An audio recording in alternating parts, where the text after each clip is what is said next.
Bukan hal aneh lagi jika saat ini banyak orang mengandalkan tidak pada satu pekerjaan saja untuk mendapatkan penghasilan.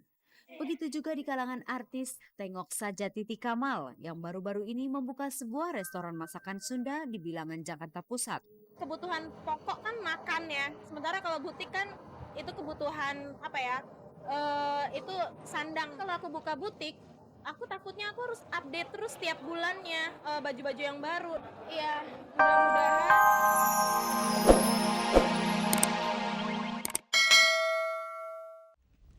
Pemirsa, tadi Anda sudah menyaksikan berita dari Dewa yang kabarnya akan segera bertolak ke Amerika Serikat. Lantas bagaimanakah rencana vokalisnya Once yang kabarnya akan mempersunting kekasihnya Ima di bulan September? Dan pemirsa, setelah itu Anda jangan melewatkan kejutan yang akan diberikan oleh si raja reality show Helmi Yahya. Anda penasaran? Inilah Gospot.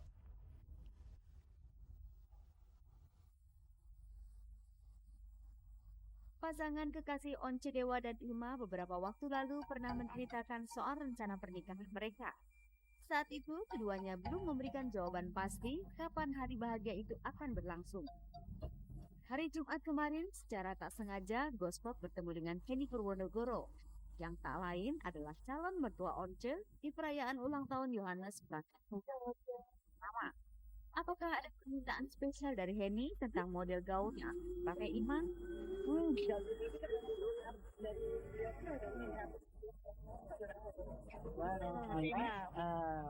Tema mungkin tema Angels ya. Dengan diskusi itu temanya Angel sudah disetujuin. Terus kita diskusi mengenai busananya seperti apa. Akhirnya udah didesainin juga, udah disetujui juga. Ima itu orangnya easy banget, nggak bawel-bawel. Ya mungkin karena udah percaya sama Yohanes kali ya. Request dari Ima cuma satu, nggak mau terlalu terbuka, itu aja. Gaun pengantin sudah dalam tahap pembuatan. Lantas, apakah benar pada bulan September gaun itu akan dipakai? September, aduh enggak mas, kayaknya masih kalau jauh. September berarti gaunnya udah jadi dong. Oh rencana, nah ini kalau rencana sih ada aja ya, kadang-kadang pengennya masih di dalam tahun ini atau ya paling tidak mungkin awal tahun depan gitu. Cuman mau nggak mau kita harus juga menyesuaikan dengan jadwal grup Dewa. Dengan gaya panggung Once yang urakan serta didukung dengan rambut yang gondrong, apakah ada rasa khawatir mempercayakan Ima berada di pelukan Once? Sampai detik ini, Tante memandang Once adalah anak yang baik, anak yang takut sama Tuhan, yang kuat ibadahnya, kemudian yang jujur setahu Tante. Dan harapan Tante ke depan mudah-mudahan tetap seperti itu. Adakah pesan khusus dari Henny untuk Once dan Ima sebelum mereka melangkah ke jenjang pernikahan?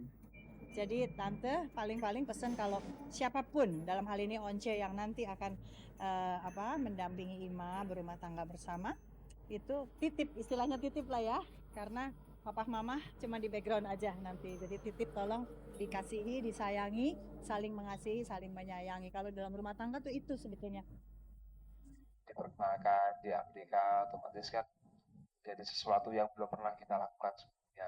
Dan artinya memang saya nggak muluk-muluk untuk membuat orang-orang yang tidak toleran menjadi toleran, tapi paling enggak untuk kedepannya bahwa pendengar musik Dewa yang sekarang masih muda ya, yang belum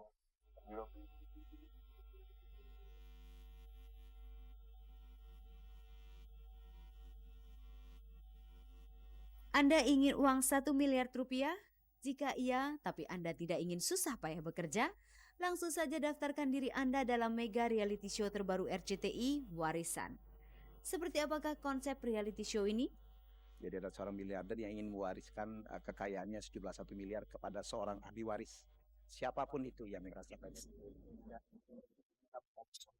yang anggapnya paling pantas mendapatkan warisan 1 miliar itu. Tidak hanya otak, tidak hanya fisikal, tetapi juga orangnya harus punya hati. Jadi kita akan mengkombinasikan itu. Jadi ini satu game yang baru. 18 kontestan akan dipilih melalui audisi dari 3 kota besar di Indonesia, Jakarta, Surabaya, dan Yogyakarta. Kriteria apa saja yang harus dimiliki peserta? minimum SMA, semua jenis kelamin, kemudian usia kita batasi sampai 45 tahun, selebihnya tentunya tergantung dari potensi orang masing-masing. Selama ini RCTI banyak menghadirkan program reality show. Lantas, program reality show seperti apakah yang akan ditawarkan kepada pemirsa? Banyak sekali value yang bisa dipelajarin dari acara ini. Ya, saya udah mengatakan ini bukan permainan fisik saja, bukan hanya permainan yang melibatkan wawasan saja, tetapi banyak sekali pelajaran-pelajaran tentang hidup dan kehidupan, bagaimana kita harusnya bersikap. Kita mengharap dan kita merasa confident ya bahwa reality show warisan ini akan menjadi terobosan baru di bidang tayangan TV, dan kemudian tayangan ini kita harapkan dan kita ada optimisme bahwa ini akan menjadi tayangan reality show yang akan disukai oleh seluruh penonton di Indonesia. Pemirsa, bagi Anda yang jago masak, Anda mungkin punya satu masakan andalan yang suka Anda sajikan untuk keluarga. Nah, bagi Titi Kamal yang tidak jago masak, ternyata masakan menjadi sumber inspirasinya untuk berbisnis. Dan setelah itu Anda akan disajikan berita dari ajang Indonesian Idol yang kemarin malam sudah memasuki spektakuler show yang keempat. Lalu giliran siapa lagi kah yang akan terlempar dari ajang tersebut? Inilah Gospot.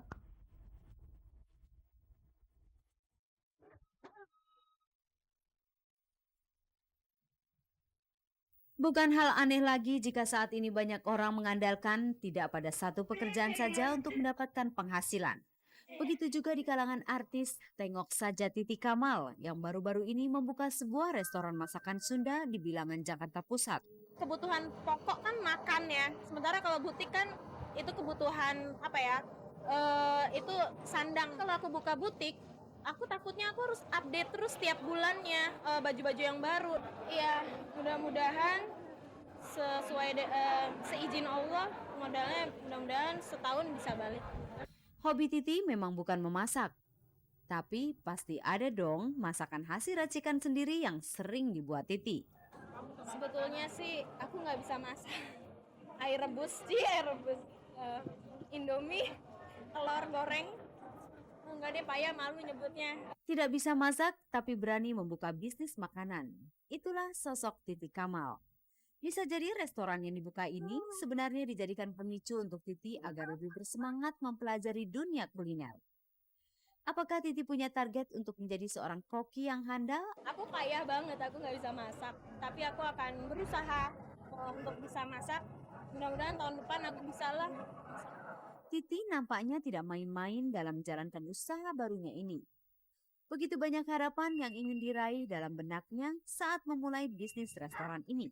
Aku berdoa keuntungan dari ini ada beberapa sebagian besar aku sisihkan untuk membangun sebuah masjid atau membangun sebuah yayasan yang dinamain nama almarhum papa aku.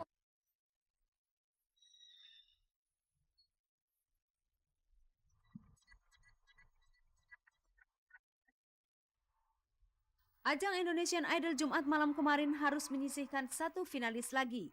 Kini giliran Vira yang harus meninggalkan gemerlap panggung spektakuler. Vira adalah finalis perempuan pertama yang akhirnya terlempar dari 12 besar Indonesian Idol. Ya menurut Vira, ya ini semua udah pengalaman Vira dan ya kecewa sih, sedih, tapi Vira ambil positifnya aja. Vira selama Vira ikut audisi Indonesian Idol ini sampai di sini itu semua Vira iringin dengan doa. Jadi kalau Vira sudah di titik aman atau tidak di titik aman atau berapa kali pun di titik tidak aman, itu semua udah diatur sama Angel. Karena Vira nggak pernah lepas dari doa. Jadi walau Vira puas tapi tetap sedih, kecewa. Tapi ya udah nggak apa-apa. Mungkin memang udah saatnya Vira sampai sini. Udah ada firasat sebelumnya. Jadi kebetulan tadinya suara Vira sehat-sehat aja. Tapi setelah pas mau manggung tiba-tiba tuh Vira suaranya nggak tahu kenapa tiba-tiba yang serak, yang kayak gimana gitu. Terus Vira tuh hari ini lebih banyak ngerenung, lebih banyak sendiri. Spektakel keempat ini pokoknya Vira lebih banyak sendiri ngerenung, berdoa. Udah gitu. Dan spektakel keempat ini spektakel yang paling tegang. Disaksikan kedua orang tuanya, Vira harus menerima posisi yang tidak aman. Bagaimana komentar kedua orang tuanya? Ya, memang dia tidak bisa tampil maksimal karena memang gangguan penyakit amandel ya. Tapi menurut saya sih dia nyanyi hari ini nggak terlalu jelek ya maksud saya. Cuman ya memang semua kan itu memang Tuhan yang ngatur.